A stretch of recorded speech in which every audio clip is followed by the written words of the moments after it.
నిన్న శుభ్మన్ గిల్ ఇంగ్లాండ్ మీద 269 రన్స్ కొట్టిన తర్వాత యువరాజ్ సింగ్ వాళ్ళ ఫాదర్ అయిన యువరాజ్ సింగ్ గారు కొన్ని కామెంట్స్ చేశారనమాట. అయితే అతను ఏమన్నాడు అనే దాని గురించి వీడియోలో క్లియర్గా మాట్లాడదాం. అయితే ఇక్కడ యువరాజ్ సింగ్ గారు చెప్తుంది ఒకటే, అంతకుముందు శుభ్మన్ గిల్ అలాగే అభిషేక్ శర్మ, హర్షదీప్ వీళ్ళందరూ కూడా యువరాజ్ సింగ్ దగ్గర శిక్షణ పొందారు. మరి యువరాజ్ సింగ్ ఏం చేశాడు, అతను లైఫ్ కెరీర్లో ఏదైతే నేర్చుకున్నాడో అవి మొత్తం కూడా వీళ్ళకి శిక్షణ రూపంలో ఇచ్చాడు. సో దీనివల్ల వీళ్ళు ఇప్పుడు చాలా మంచిగా పర్ఫామ్ చేస్తూ ఉన్నారు. అయితే మరి నిన్న శుభ్మన్ గిల్ బ్యాటింగ్ చూస్తే నాకు ఒకటే అనిపించింది, అతను ఎట్టి పరిస్థితుల్లో 300 ట్రిపుల్ సెంచరీ చేయాలి అనుకున్నాను.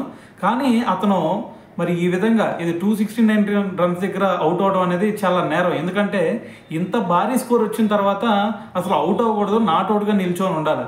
సో కానీ ఒక భారీ షాట్, టాంగ్ బౌలింగ్లో ఒక భారీ షాట్కి నుంచి అవుట్ అయిపోయాడు. సో ఇది మాత్రం నాకు చాలా బాధాకరంగా అనిపించింది. దాంతోపాటు మరి యువరాజ్ సింగ్ కూడా చాలా నిరాశ చెందాడు ఈ అవుట్ చూసిన తర్వాత. సో మరి ఓవరాల్గా చూసుకుంటే చాలామంది కూడా శుభ్మన్ గిల్ గురించి మాట్లాడుతూ ఉన్నారు. సో ఒకటి గుర్తుపెట్టుకోండి, మీరు క్రికెటర్ అవ్వకపోయినట్టయితే మీరు శుభ్మన్ గిల్ గురించి అసలు మాట్లాడొద్దు. ఎందుకంటే శుభ్మన్ గిల్ ఒక టాప్ క్లాస్ బ్యాట్స్మెన్, అతను 400 కొట్టగలిగే ఎబిలిటీ కూడా తనలో ఉంది. సో కాబట్టి అతని గురించి ఎప్పుడు కూడా తప్పుగా మాట్లాడొద్దు అని చెప్పేసి యువరాజ్ సింగ్ గారు అయితే మాట్లాడటం జరిగిందనమాట.